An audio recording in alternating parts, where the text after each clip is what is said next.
Hey guys, so I had so many questions after my last video on your immune system about juicing. So I was like, I guess I'm just gonna make another video. So I'm actually about to juice right now. So I'm just gonna talk about why we're passionate about juicing, what I love about juicing, some tips that I have found with juicing, and kind of show you what I juice every day.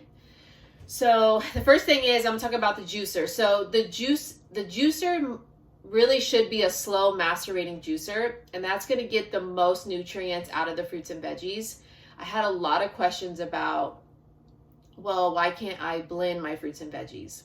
Smoothies are awesome. We do lots of smoothies here in the Grimes hole. We do a lot of, but when I smoothie, I usually do smoothies with like a lot of berries and bananas versus when I juice, I do a lot of my veggies.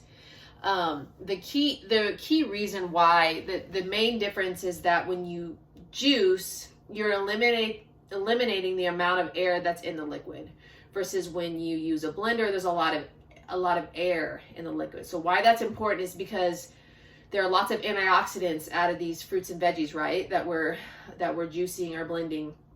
And when air hits antioxidants, it oxidizes them. So it's not as beneficial to our body. So that's why we do a lot of juicing, is because we want all those antioxidants. So the juicer I have is a slow macerating juicer I got off Amazon. It was like $80.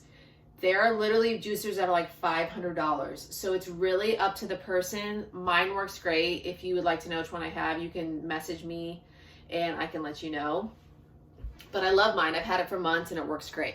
So now I'm going to talk about some of the fruits and veggies that I juice basically every week, almost every day. And the key to when you're juicing is you want to pick a base to start with. So a really good base is celery or a cucumber.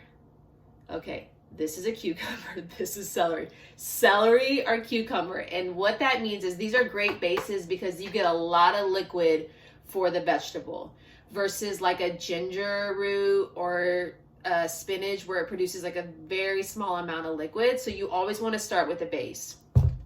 Celery is like the mother of juicing. People love celery. You probably have seen it in the news, like all over the place. It's a great superfood. So celery is super hydrating to the body. It's hydrating to the cells.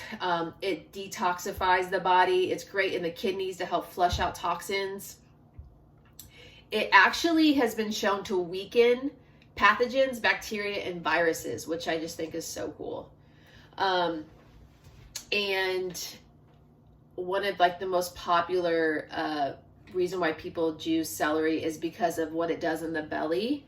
So there's something in the belly called hydrochloric acid, and it's the natural enzyme in our body that digests food, and it regulates that. So people with like digestive issues or reflux, they swear by celery juice. I swear by celery juice. They say to drink it by itself on an empty belly first thing in the morning and wait 20 minutes to eat, and it has shown just like phenomenal effects in people. Now, with my patients, I have definitely encouraged people to do this, but my 90-year-old patient with arthritic hands that can't even grab this, I'm not going to tell her to drink celery juice for her acid reflux. I'm going to prescribe her something. So when it comes to stuff like that, have I brought celery juice to my old patients? Yes. But, that's not realistic for their lifestyle. So, but I love celery juice. I use it as a base. Cucumber is amazing. It's hydrating to the body. It's so good for the skin. I can tell by my skin when I'm eating lots of cucumber because it is so good for your skin. You guys have to remember that your skin is the biggest organ in your body. So what's going on internally is going to show up on your skin. If you're eating like crap, you're probably going to have breakouts. Versus if you're giving your body nutritious food, you're going to see that on your skin. Another that we love here is apples. Ruby loves apples. I love the taste of apples. The great thing about apples is they have something called pectin, and it is it works in the liver and it detoxifies the liver, and it actually lowers cholesterol and helps regulate blood sugar. So I tell my diabetic patients all the time to juice apples. There's this misconception about apples raising blood sugar, and that's true. It's a natural sugar, but the pectin actually helps regulate blood sugars. So I love apple. We do lots of apple. And then we do lemon. Lemon is great for, oh my gosh, it's great for so much stuff. It's so good for the body. It helps regulate the pH in your body. It's just awesome. The great thing too about lemon is it hides the taste of a lot of things. And it helps preserve the juice if you're going to store it, which I'll talk about that later in the video about how to store juice. But another thing is a vegetable that I don't have up here, but I want to talk about especially for all my cancer moms and cancer patients, is asparagus. Asparagus is so good for organs and detoxifying literally every organ in your body, but it tastes awful. I mean, it like literally makes me want to gag when I taste it, when you juice it.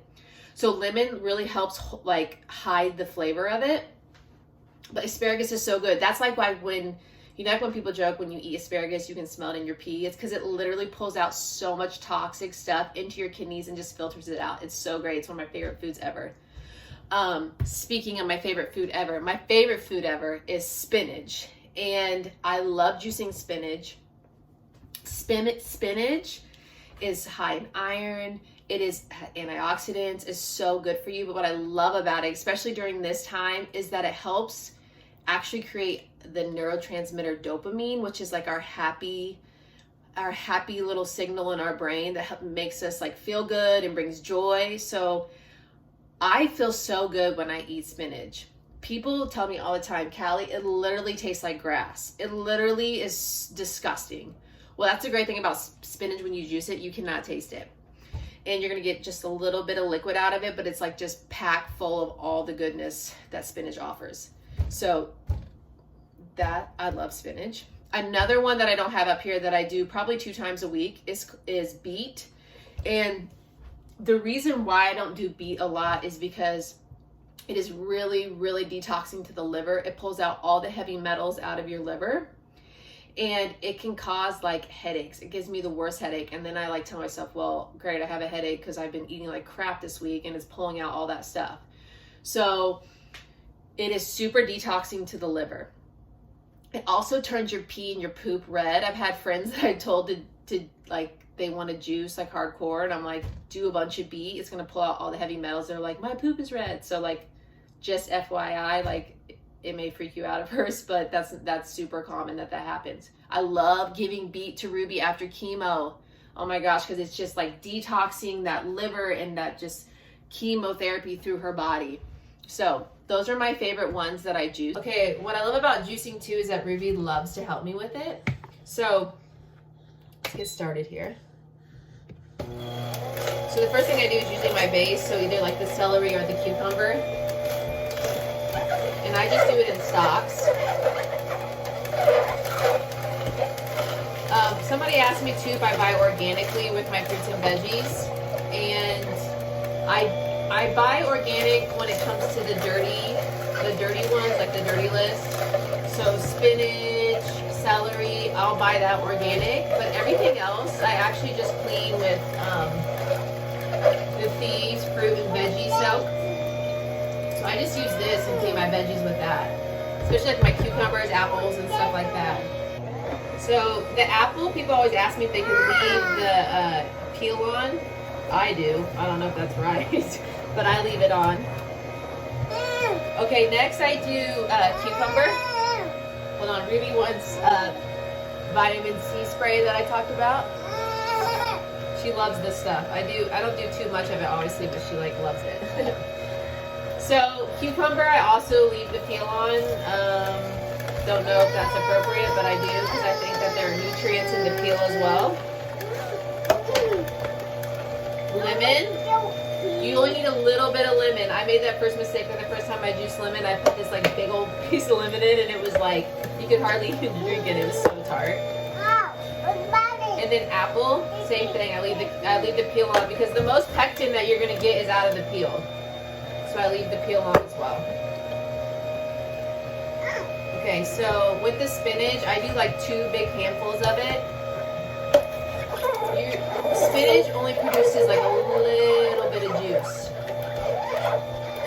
which is great for people that tell me like they can't eat spinach because they think it tastes like grass. So you can get 2 big handfuls of spinach and you can't even taste it in the juice. Then this is the time that Ruby gets really impatient because she really wants the juice. So the next thing I'm doing is I'm getting a strainer and I strain my juice because I don't like the pulp. Solomon likes the pulp. I don't like the pulp. So then I just strain my juice. Wow, this is like super difficult while holding the phone and draining the juice. I'm not a professional YouTuber. Okay, so let me just set y'all right here. Do you guys like how I'm using, oh my God. Okay, wait, no, it's not gonna work. Okay. Yes, I'm on my knees in front of the phone so y'all can see. So I just put this in Ruby's cup.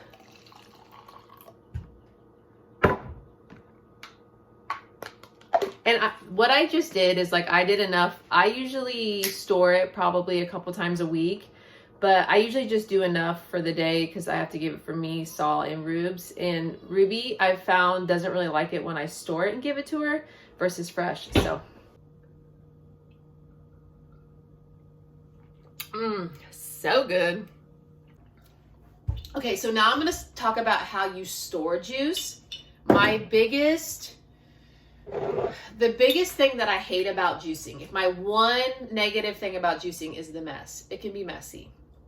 You know, when you're cooking all day in the kitchen, the last thing you want to do is like mess up your kitchen, and it's like can be annoying. So you can store juice. You can make a bunch of it at one time and then store it.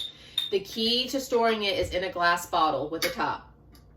When you fill your juice up, you need to fill it all the way up to the top where you literally see no air, and then put the lid on. And that is because the same reason I talked about before, any air that gets into this bottle and sits with the juice is gonna oxidize those antioxidants. So you wanna make sure it's packed to the top before you close it and put it in the fridge. It can last in the fridge to 3 days. You add lemon to it, it can actually even last even longer. So it's kind of by taste too. Some people are like, you know, like after the second day I need to drink it, but I leave mine up to 3 days in the fridge and it's great. Obviously, fresh is best. I do a lot of fresh here because Solomon and Ruby literally drinks like 2 full glasses a day of juice. So I usually just do fresh is best, especially right now I'm home a lot more, so I'm able to do that.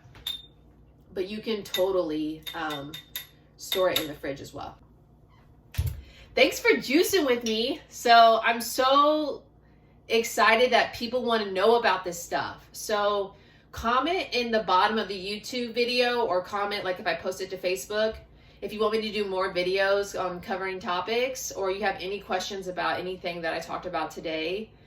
I think it's so amazing that people want to know about this stuff. And I enjoy putting the information out there because I live this, I've studied this, I implement it into my practice, and I want to share what I have learned. And like, it makes me so happy people want to start taking care of their bodies, feeding their bodies with like good, nutritious stuff, and learning how to take care of their bodies. So if you have any questions or anything you want me to cover, just let me know. And have such a good day. God bless you all, and thanks for watching.